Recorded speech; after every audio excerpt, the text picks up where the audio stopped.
Assalamualaikum warahmatullahi wabarakatuh. Selamat berjumpa kembali bersama channel Ngablu. Saya Ngablu Chan bersama rombongan keluarga ingin mengunjungi sebuah tempat yang dimana tempat itu adalah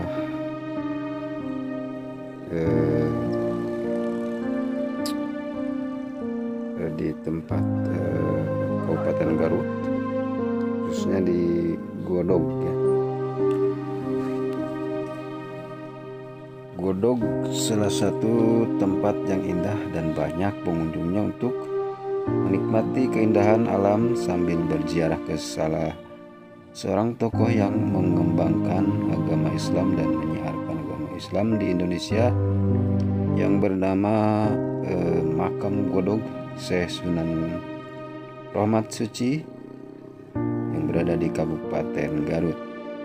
Jarak tempuh dari ibu kota Kabupaten Garut sekitar 10 km ke arah timur, tepatnya di Desa Lebak Agung, Kecamatan Karangpawitan, Kabupaten Garut ini dan Provinsi Jawa Barat.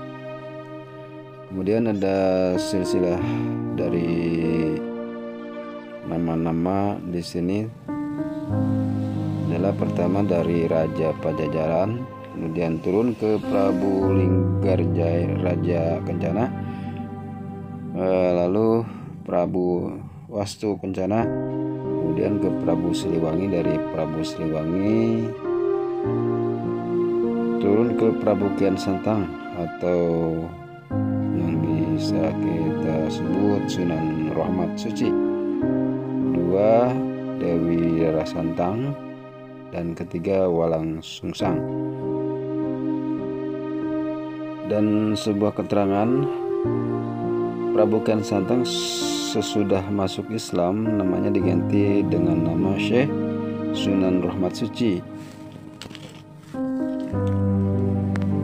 Kemudian Prabu Kian Santang atau Syekh Sunan Rahmat Suci ialah salah seorang putra atau anak dari keturunan Raja Pajajaran yang bernama Prabu Siliwangi dari ibunya yang bernama Dewi Kumalawangi. Punya dua saudara yang bernama Dewi Rara Santang dan Walang Sungsang.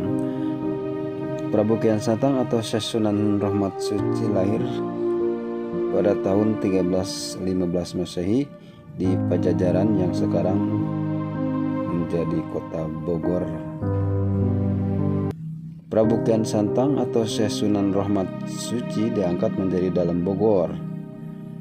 Syekh Sunan Rahmat Suci yang namanya masih disebut Prabu Kian Santang pada usia 22 tahun, tepatnya di tahun 1337 Masehi diangkat menjadi Dalam Bogor kedua, yang saat itu bertepatan dengan upacara penyerahan tongkat pusaka kerajaan dan penobatan Prabu Munding Kawati, putra sulung dari Prabu Susut Tunggal, menjadi panglima besar Pajajaran untuk mengenang kejadian penobatan dan penyerahan tongkat pusaka Pajajaran di waktu itu. Ditulis oleh Prabu Susuk Tunggal pada sebuah batu yang dikenal sampai sekarang dengan nama Batu Tulis Bogor. Kejadian itu paling istimewa di lingkungan Keraton Pajajaran dan dapat diketahui oleh kita semua sebagai pewaris bangsa, khususnya di Jawa Barat, umumnya di Indonesia.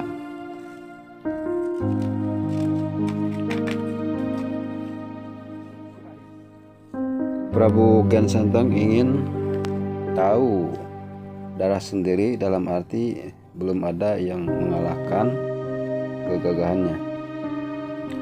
Dari sejak kecil sampai dewasa, yaitu sampai usia 33 tahun, tepatnya tahun 1348 Masehi, Prabu Kian Santang belum tahu darah sendiri, dalam arti belum ada yang menandingi kegagahannya atau kesaktiannya di jagat raya Pulau Jawa.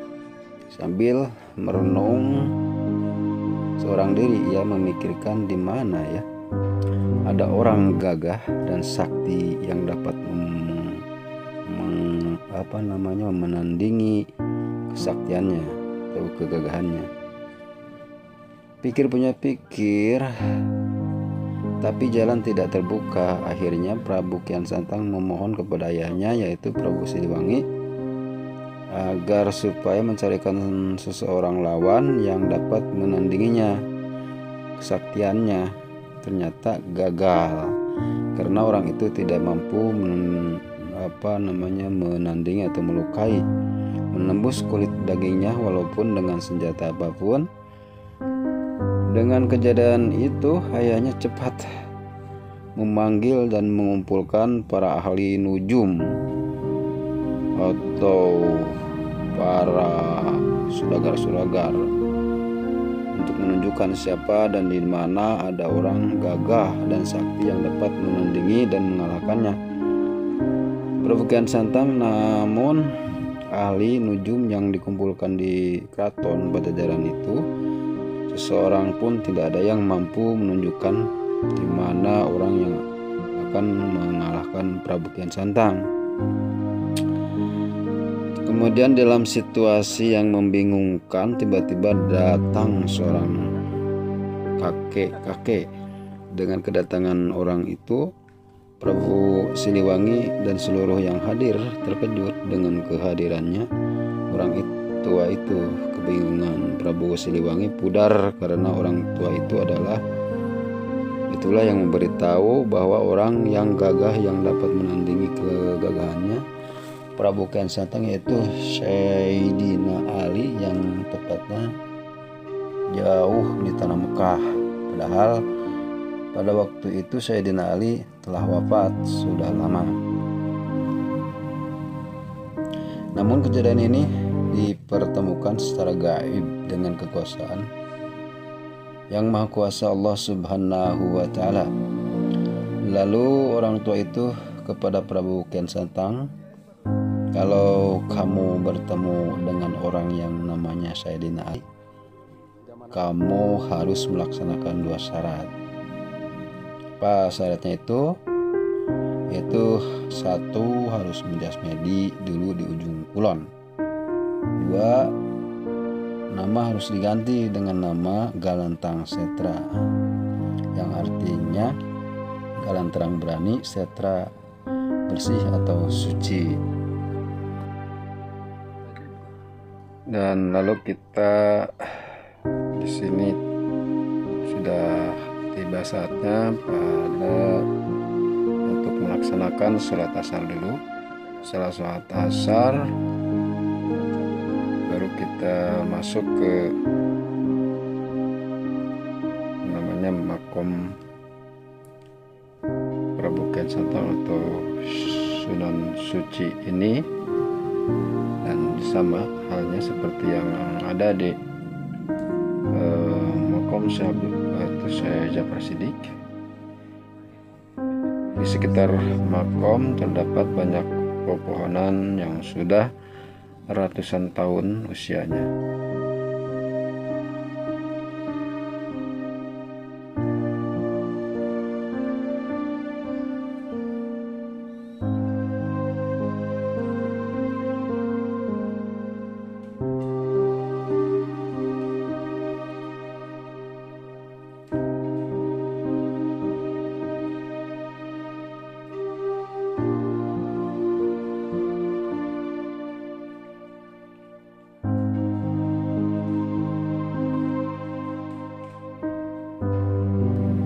Juga ada salah satu paseban, mungkin ini salah satu tempat untuk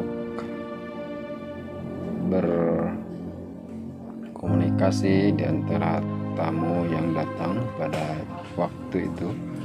Masih ada peninggalan tempat duduknya atau kursi. Inilah tempat pengurus yang dimana para peziarah untuk melapor dan di situ diberi keterangan oleh penjaganya. Dan di depannya pun ini sudah ditulis di mana tulisan itu terdapat makam keramat Syekh Sunan Rahmat, dan di bawahnya ada sebuah patung harimau. Lalu kita masuk, dan di sini kita bertawasul. Sebelum bertawasul kita bacakan sholawat yang biasa di mana jamaah untuk melaksanakan tawasul bersalawat di sini.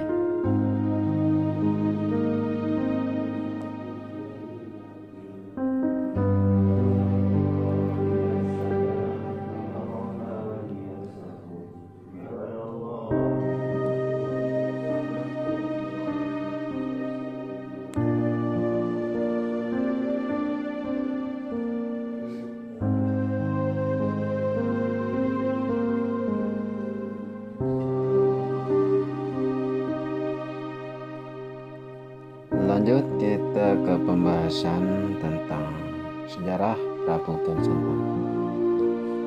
Prabu Kian Santang meninggalkan tanah Pajajaran menuju tanah Mekah. Setelah Prabu Kian Santang melaksanakan 2 syarat tersebut, maka berangkatlah beliau ke tanah suci Mekah pada tahun 1348 Masehi. Setibanya di tanah Mekah, beliau bertemu dengan seseorang laki-laki itu yang disebut Sayyidina Ali. Namun Kian Santang tidak mengetahui bahwa laki-laki itu bernama Sayyidina Ali. Lalu Prabu Kian Santang yang namanya sudah diganti menjadi Galantang Setra menanyakan kepada laki-laki itu, apakah kenal dengan namanya Sayyidina Ali?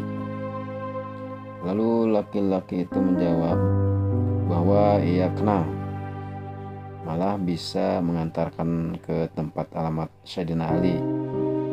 Sebelum berangkat, laki-laki itu menancapkan tongkatnya di tempat itu tanpa diketahui oleh Galantang Setra.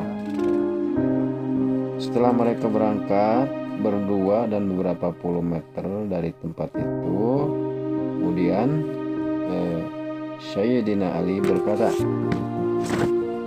"Wahai Galantang Setra, aduh, tongkatku ketinggalan di tempat tadi kita bertemu. Coba tolong ambilkan dulu." Mula-mula Galantang Setra tidak mau. Namun Sayyidina Ali mengatakan, "Jadi kalau tidak mau mengambilkan tongkatku itu, pasti kamu tidak akan bertemu dengan Sayyidina Ali." Maka terpaksalah Galantang Setra kembali ke tempat tadi bertemu untuk mengambil tongkat itu. Setibanya di tempat tersebut, Galantang Setra mencabut tongkat dengan sebelah tangan. Dikira tongkat itu akan mudah dicabut. Ternyata tongkat itu tidak bisa dicabut. Malahan tidak sedikit pun berubah si tongkat itu. Lalu dicabutnya kembali dengan sebuah tangan. Tapi tongkat itu tidak berubah lagi. Ketika kalinya Galantang Setra mencabut tongkat dengan sekuat tenaga dan disertai dengan tenaga batin. Tapi daripada tongkat itu bisa dicabut, malahan kedua kaki Galantang Setra terbawa amblas ke dalam tanah. Maka keluarlah dari seluruh tubuh Galantang Setra darah. Dari seluruh tubuhnya keluaran darah. Oleh karena itu Sayyidina Ali sudah tahu kejadian, maka beliau ke tempat tadi kembali mendekati Galantang Setra. Setelah Sayyidina Ali tiba, langsung tongkat itu dicabut sambil mengucapkan Bismillahirrahmanirrahim dan 2 kalimat syahadat. Maka terangkatlah tongkat itu bersamaan dengan hilangnya darah dari tubuh Galantang Setra. Terang Setra merasa heran kenapa darah yang keluar dari seluruh tubuh itu tiba-tiba menghilang dan kembali sehat. Sehingga Terang Setra bertanya dalam hatinya, apakah kejadian itu karena kalimat tadi yang diucapkan oleh orang tua itu ya? Kalaulah benar, kebetulan sekali akan kuminta ilmu kalimat itu agar nanti apabila bertemu dengan Sayyidina Ali akan kubacakan kalimatnya. Tapi lelaki-laki itu tidak memberikan karena Terang Setra belum ikrar masuk agama Islam. Kemudian mereka berdua berangkat menuju ke kota Mekah. Setelah tiba di kota Mekah, di jalan ada yang bertanya kepada laki-laki itu dengan sebutan Sayyidina Ali. Sayyidina Ali, kenapa Ali? Pulanglah terlambat. Kenapa Ali pulangnya terlambat? Terang Setra mendengar sebutan-sebutan tersebut dari orang-orang yang bertemu dengan laki-laki itu sangat terkejut bahwa yang namanya Sayyidina Ali itu yang mengantarkannya. Dengan demikian Terang Setra merasa takut dan malu sehingga hilang keberaniannya. Maka berangkatlah Terang Setra, maksudnya mau pulang ke tanah Jawa, karena kegagahan dan kesaktiannya telah hilang. Maka Terang Setra tidak sampai pulang ke tanah Jawa. Setelah Prabu Kian Santang meninggalkan kota Mekah untuk pulang ke tanah Jawa atau Pajajaran, dia terlunta-lunta tidak tahu arah tujuan kemana. Maka dia berpikir untuk kembali ke tanah Mekah. Maka kembalilah Prabu Kian Santang berniat akan menemui Sayyidina Ali dan bermaksud ingin masuk ke agama Islam. Terus kemudian pada tahun 1348 Masehi, Prabu Kian Santang masuk ke agama Islam. Dia bermukim selama 20 hari sambil mempelajari ajaran agama Islam. Prabu Kian Santang pulang dari Mekah. Selama bermukim di Mekah, dia bermaksud pulang ke tanah Jawa Pajajaran untuk menengok ayahnya Prabu Siliwangi dan saudara-saudaranya setibanya di tanah Jawa atau Pajajaran dan bertemu dengan ayahnya. Dia menceritakan pengalaman selama bermukim di tanah Mekah setiap pertemuannya dengan Sayyidina Ali. Pada akhir cerita, dia memberitahukan dia telah masuk Islam dan berniat mengajak ayahnya untuk masuk agama Islam. Prabu Siliwangi begitu mendengar cerita anaknya dan mengajak masuk agama Islam, dia tidak percaya, malahan ajakannya ditolak. Pada waktu itu Prabu Kian Santang belum bisa menyebarkan agama Islam dengan sempurna karena dia belum menguasai tentang ajaran agama Islam. Karena kegagalannya dan ketidakmampuannya menyebarkan ajaran agama Islam, tepatnya pada tahun 1355 Masehi, Prabu Kian Santang berangkat lagi ke tanah Mekah. Jabatan kedalamannya untuk sementara diserahkannya ke Galuh Pakuan yang pada waktu itu dalamnya dipegang oleh Prabu Anggalang. Prabu Kian Santang kemudian di tanah Mekah selama 7 tahun dan mempelajari ajaran agama Islam dengan khusyuk. Karena merasa sudah cukup untuk menekuni agama Islam, dia kembali ke tanah Jawa sekitar tahun 1362 Masehi dan berniat menyebarkan ajaran agama Islam. Setelah bermukim di tanah Mekah selama 7 tahun dan telah cukup menguasai ajaran agama Islam, maka Prabu Kian Santang kembali ke tanah Jawa atau tanah Pajajaran dengan disertai oleh saudagar Arab dengan maksud berniaga atau berdagang di Pajajaran sambil membantu Prabu Kian Santang menyebarkan agama Islam. Tibanya di tanah Jawa, Prabu Kian Santang langsung menyebarkan agama Islam di kalangan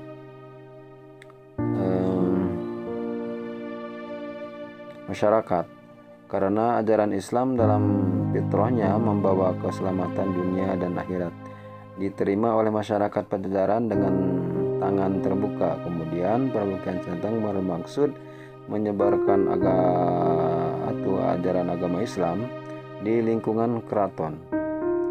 Di lingkungan keraton Pajajaran, waktu berjalan ke keraton, di tengah jalan bertemu dengan salah seorang abdi keraton, dan abdi keraton itu memberitahukan kepada ayahnya, yaitu Prabu Siliwangi.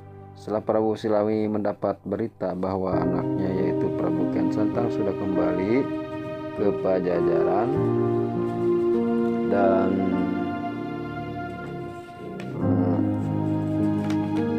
dan menghadap kepadanya, Prabu Siliwangi yang mempunyai martabat raja, mempunyai pikiran, daripada masuk agama Islam lebih baik meninggalkan istana keraton Pajajaran yang indah dan subur. Karena sudah terbayang dalam pikirannya bahwa Prabu Kian Santang, yaitu anaknya, datang menghadap untuk mengajak dia dan para pawongannya masuk agama Islam. Sebelum berangkat meninggalkan keraton Pajajaran, Prabu Siliwangi punya pikiran untuk merubah keraton Pajajaran yang indah menjadi hutan belantara. Maksudnya, bila mana anaknya Prabu Kian Santang tidak akan mengetahui kemana ayahnya pergi. Dengan kegagahannya diciptakannya keraton Pajajaran menjadi hutan belantara. Maka pergilah Prabu Siliwangi diiringi oleh para pawongannya yang setia dan taat kepada Prabu Siliwangi. Demikian sekilas sejarah tentang Prabu Kian Santang atau Sunan Rahmat Suci di Godong. Kurang lebihnya saya mohon maaf bila ada kata-kata yang cocok di cerita ini atau sejarah ini. Wabillahi taufiq wal hidayah. Assalamualaikum warahmatullahi wabarakatuh.